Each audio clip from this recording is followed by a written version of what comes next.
18व्या लोकसभेसाठी महाराष्ट्रातल्या 5व्या व अंतिम टप्प्यासाठी आज मतदानाला सुरुवात झालेली आहे।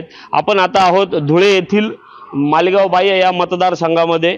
या ठिकाणी आपण बघू शकता मतदानाला सुरुवात झाली असल्याने या ठिकाणी नागरिकांनी लगेचच मतदानाला गर्दी केलेली आहे।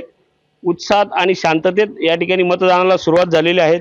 मालेगाव मध्यमधील ETT हायस्कूल या ठिकाणी हे मतदान केंद्र उभारण्यात आलेले आहे। यामध्ये प्रशासकीय यंत्रणा देखील पूर्णपणे सज्ज झालेली आहे।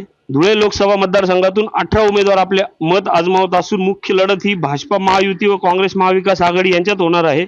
धुळे लोकसभा मतदारसंघाला जोडण्यात आलेले नाशिक जिल्ह्यातील मालेगाव मध्य, मालेगाव बाह्य आणि बागलाण या 3 विधानसभा मतदारसंघात एकूण 9,45,752 मतदार आपला मतदानाचा हक्क बजावणार आहेत। अतिशय शिस्तबद्ध पद्धतीने व अगदी व्यवस्थित रांगेमध्ये नागरिक जे आहेत ते मतदानासाठी उभे राहिलेले आहेत।